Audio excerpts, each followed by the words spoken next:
നമസ്കാരം, ജന്മഭൂമിയിലേക്ക് സ്വാഗതം. വാർത്തകൾ ചുരുക്കത്തിൽ. വിയ്യൂർ ജയിൽ പരിസരത്ത് നിന്ന് രക്ഷപ്പെട്ട കൊടും കുറ്റവാളി ബാലമുരുകൻ തമിഴ്നാട്ടിൽ പിടിയിൽ. തെങ്കാശി കോടതിയിൽ ഹാജരാക്കിയ പ്രതിയെ ജുഡീഷ്യൽ കസ്റ്റഡിയിൽ റിമാൻഡ് ചെയ്തു. തമിഴ്നാട്ടിലെ ട്രിച്ചിക്ക് സമീപം ബൈക്കിൽ സഞ്ചരിക്കുമ്പോഴാണ് ബാലമുരുകനെ തമിഴ്നാട് ക്യൂ ബ്രാഞ്ച് സംഘം പിടികൂടുന്നത്. തുടർന്ന് ഊട്ടുമല പോലീസ് സ്റ്റേഷനിൽ എത്തിക്കുകയായിരുന്നു. രാത്രിയോടെ മധുര പാളയം കോട്ടയിൽ മജിസ്ട്രേറ്റിന് മുന്നിൽ ഹാജരാക്കി. പ്രതിയെ തൃശൂർ വിയ്യൂർ പോലീസിന് കൈമാറുന്നതടക്കമുള്ള നടപടികൾ ഉടനെ ഉണ്ടാകും. കൊലപാതകമടക്കം 53 ക്രിമിനൽ കേസുകളിൽ പ്രതിയാണ് ബാലമുരുകൻ. ഉപരാഷ്ട്രപതി CP രാധാകൃഷ്ണൻ 2 ദിവസത്തെ സന്ദർശനത്തിനായി തിങ്കളാഴ്ച രാത്രി 7-ന് തിരുവനന്തപുരത്തെത്തും.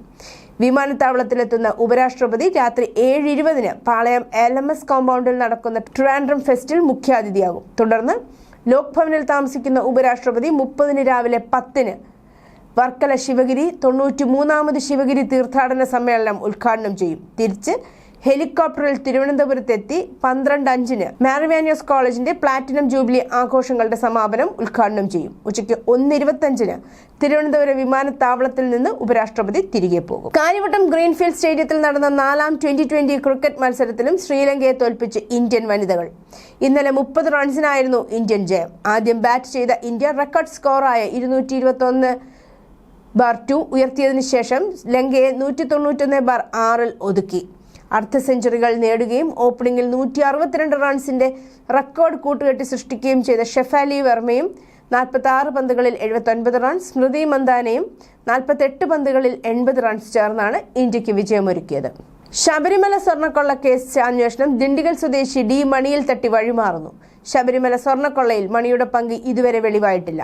ഉണ്ണികൃഷ്ണൻ പോറ്റിയെ ചോദ്യം ചെയ്തപ്പോൾ ഡി മണി എന്ന വ്യക്തിയെ അറിയില്ലെന്നാണ് പറഞ്ഞത്. ഉണ്ണികൃഷ്ണൻ പോറ്റിയുടെ ചിത്രം കാട്ടിയപ്പോൾ ഡി മണിയും തിരിച്ചറിഞ്ഞില്ല. എന്നാൽ പോറ്റിയും വിഗ്രഹം കടത്തലിൽ മണിയുടെ ഇടനിലക്കാരൻ എന്ന് കരുതുന്ന വിരുദനഗർ സ്വദേശി ശ്രീകൃഷ്ണനും തമ്മിൽ ബന്ധമുണ്ടെന്നതാണ് ഇതുവരെ അന്വേഷണത്തിന് ലഭിച്ച വിവരം. ശബരിമല വിവാദവും സ്വർണ്ണക്കൊള്ളയിൽ നടപടിയില്ലാത്തതും തിരിച്ചടിയായെന്ന് CPM സംസ്ഥാന സമിതിയിലാണ് ശബരിമല വിവാദം തിരിച്ചടിയായെന്ന വിലയിരുത്തലുണ്ടായത്. ജനങ്ങളെ വിശ്വാസത്തിലെടുക്കാനായില്ലെന്നും പത്മകുമാറിനെതിരെ നടപടിയില്ലാത്തത് തെറ്റിദ്ധാരണ ഉണ്ടാക്കിയെന്നും ചർച്ചയിൽ അഭിപ്രായമുണ്ടായി. ചർച്ചയിൽ പങ്കെടുത്ത ഭൂരിഭാഗം പേരും സമാനമായ അഭിപ്രായമാണ് രേഖപ്പെടുത്തിയത്.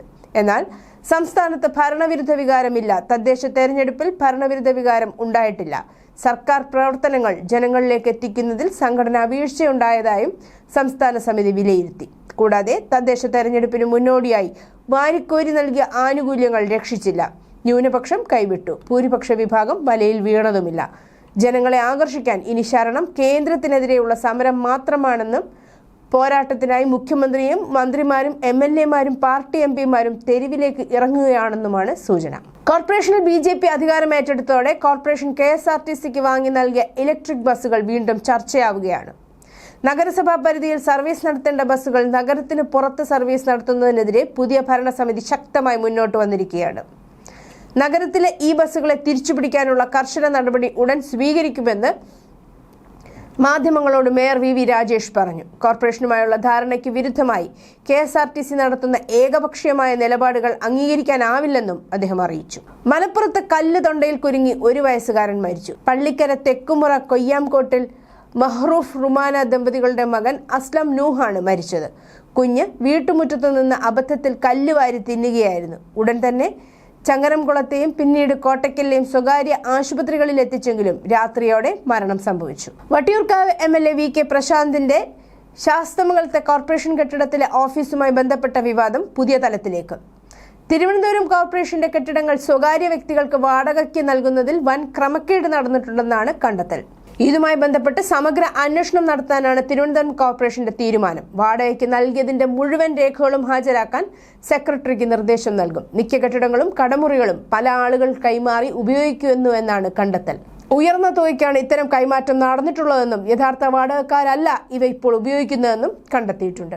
ആലപ്പുഴ ജില്ലയിൽ പക്ഷിപ്പനിയെ തുടർന്ന് ഭക്ഷ്യസുരക്ഷാ വകുപ്പ് പരിശോധന കർശനമാക്കിയതോടെ നാളെ മുതൽ ഹോട്ടലുകൾ അടച്ചിടുമെന്ന മുന്നറിയിപ്പുമായി ഉടമകൾ. ആലപ്പുഴ നഗരത്തിലെ തിരക്കുള്ള ഹോട്ടലിൽ പരിശോധനയ്ക്കിടെ ഭക്ഷണം കഴിക്കാനെത്തിയവരെ ഇറക്കിവിട്ടുവെന്ന് ആരോപിച്ചാണിത്. ഫ്രോസൺ ചിക്കൻ പാകം ചെയ്യാനുള്ള അനുമതി നൽകണമെന്നും ഹോട്ടലുകാർ ആവശ്യപ്പെട്ടു.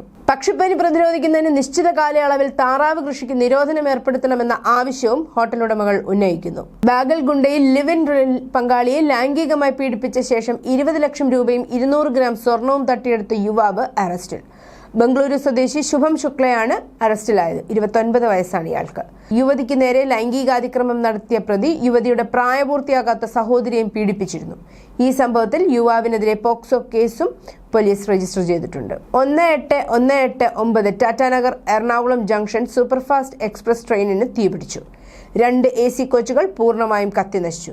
B1, M2 കോച്ചുകളാണ് കത്തിയത്. കോച്ചുകളിൽ ഉണ്ടായിരുന്ന 158 യാത്രക്കാരെ രക്ഷപ്പെടുത്തി. ഒരാൾ മരിച്ചെന്നാണ് പ്രാഥമിക റിപ്പോർട്ട്. മരിച്ചയാളുടെ വിശദാംശങ്ങൾ ലഭ്യമായിട്ടില്ല. ട്രെയിൻ അനകാപ്പള്ളി ജില്ലയിലെ യലമഞ്ചലി സ്റ്റേഷന് സമീപം എത്തിയപ്പോഴാണ് തീപിടുത്തമുണ്ടായത്. പുലർച്ചെയാണ് സംഭവം. തീപിടുത്തം ശ്രദ്ധയിൽപ്പെട്ടയുടൻ റെയിൽവേ ഉദ്യോഗസ്ഥർ അഗ്നിശമന സേനയെ വിവരം അറിയിച്ചു. 2 അഗ്നിശമന യൂണിറ്റുകൾ ഉടൻ സ്ഥലത്തെത്തി തീ അണയ്ക്കുകയായിരുന്നു. യാത്രക്കാരെ ഉടൻ പുറത്തിറക്കാൻ കഴിഞ്ഞതിനാൽ വൻ ദുരന്തം ഒഴിവായി. ഭാര്യ ജീവനൊടുക്കി 2 ദിവസത്തിന് പിന്നാലെ ഭർത്താവും ജീവനൊടുക്കി. സൂരജ് ശിവണ്ണ എന്ന യുവാവാണ് നാഗ്പൂരിൽ ഒരു ഹോട്ടൽ മുറിയിലെ ഫാനിൽ കെട്ടിത്തൂങ്ങി ജീവനൊടുക്കിയത്. ബംഗളൂരു സ്വദേശിയായ യുവാവ് അമ്മയ്ക്കൊപ്പമാണ് മഹാരാഷ്ട്രയിലെത്തിയത്. യുവാവിനൊപ്പം ആത്മഹത്യയ്ക്ക് ശ്രമിച്ച അമ്മയുടെ നില ഗുരുതരമായി തുടരുകയാണ്. സൂരജിന്റെ ഭാര്യ ഗാൻവി വ്യാഴാഴ്ചയാണ് മരിച്ചത്. ചൊവ്വാഴ്ച ആത്മഹത്യയ്ക്ക് ശ്രമിച്ച യുവതിയെ ആശുപത്രിയിൽ എത്തിച്ചെങ്കിലും ബ്രെയിൻ ഡെത്ത് സംഭവിച്ചിരുന്നു. തുടർന്ന് വെന്റിലേറ്ററിലേക്ക് മാറ്റിയ ഗാൻവിയുടെ മരണം വ്യാഴാഴ്ച സ്ഥിരീകരിച്ചു. യുവതിയുടെ മരണത്തിനു പിന്നാലെ സ്ത്രീധനത്തിന്റെ പേരിൽ സൂരജും കുടുംബവും മകളെ അധിക്ഷേപിച്ചിരുന്നുവെന്ന് ചൂണ്ടിക്കാട്ടി ഗാൻവിയുടെ മാതാപിതാക്കൾ പോലീസിൽ പരാതി നൽകിയിരുന്നു. തുടർന്ന് ആത്മഹത്യാ പ്രേരണാ കുറ്റം ചുമത്തി സൂരജിനെതിരെ പോലീസ് കേസെടുത്തു. ബംഗളൂരുവിൽ വെച്ച് ഒക്ടോബർ 29-നായിരുന്നു സൂരജിന്റെയും ഗാൻവിയുടെയും വിവാഹം. വംശീയാധിക്ഷേപത്തോടെ 6 അംഗ സംഘത്തിന്റെ ക്രൂരമർദ്ദനത്തിനെതിരെയായ വിദ്യാർത്ഥി ഏഞ്ചൽ ചക്മയുടെ മരണത്തിൽ ത്രിപുരയിൽ വൻ പ്രതിഷേധം. മണിപ്പൂരിൽ ജോലി ചെയ്യുന്ന BSF ജവാനായ തരുൺ ചക്മയുടെ മക്കളായ ഏഞ്ചലിനെയും മൈക്കിളിനെയുമാണ് ഡെറാഡൂണിലെ മാർക്കറ്റിൽ ചൈനീസ് എന്ന് വിളിച്ച് ആക്രമിച്ചത്. മലേഷ്യയിൽ നടന്ന ജനനായകൻ ഓഡിയോ റിലീസ് പരിപാടിയിൽ പങ്കെടുത്ത ശേഷം ഞായറാഴ്ച വൈകി ചെന്നൈ വിമാനത്താവളത്തിലെത്തിയ പ്രശസ്ത നടനും തമിഴക വെട്രിം കഴകം പ്രസിഡന്റുമായ വിജയ് പുറത്തേക്കുള്ള വഴിയിലേക്ക് പോകുമ്പോൾ ഒരു വലിയ കൂട്ടം ആരാധകർ അദ്ദേഹത്തെ കാണാൻ മുന്നോട്ട് ഓടിയെത്തി. ഇത് അദ്ദേഹത്തിന്റെ വാഹനത്തിന് സമീപം ഒരു ചെറിയ ബഹളത്തിന് കാരണമായി.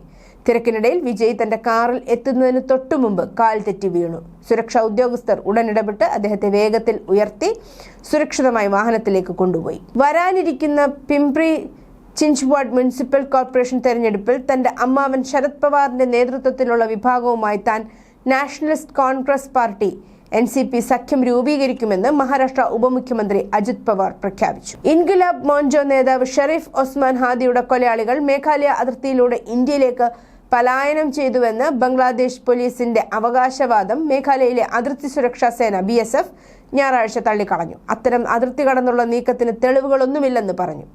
ആരോപണങ്ങൾ അടിസ്ഥാനരഹിതമാണെന്ന് BSF ഉദ്യോഗസ്ഥർ വ്യക്തമാക്കി. പാകിസ്ഥാൻ സൈനിക മേധാവിയും അടുത്തിടത്ത് സ്ഥാനക്കയറ്റം ലഭിച്ച ഫീൽഡ് മാർഷലുമായ ജനറൽ അസിം മുനീർ വീണ്ടും വിവാദങ്ങളുടെ കേന്ദ്രബിന്ദുവായി. ലിബിയ സന്ദർശനത്തിനിടെ മുനീർ ബുള്ളറ്റ് പ്രൂഫ് ജാക്കറ്റ് ധരിച്ചതായി കാണിക്കുന്ന ഒരു ഫോട്ടോ സോഷ്യൽ മീഡിയയിൽ വൈറലായിട്ടുണ്ട്. ചിത്രം പ്രചരിക്കാൻ തുടങ്ങിയതിന് തൊട്ടു പിന്നാലെ പാകിസ്ഥാന്റെ രാഷ്ട്രീയ സൈനിക സംവിധാനങ്ങളെക്കുറിച്ച് ചോദ്യങ്ങൾ ഉയർന്നു.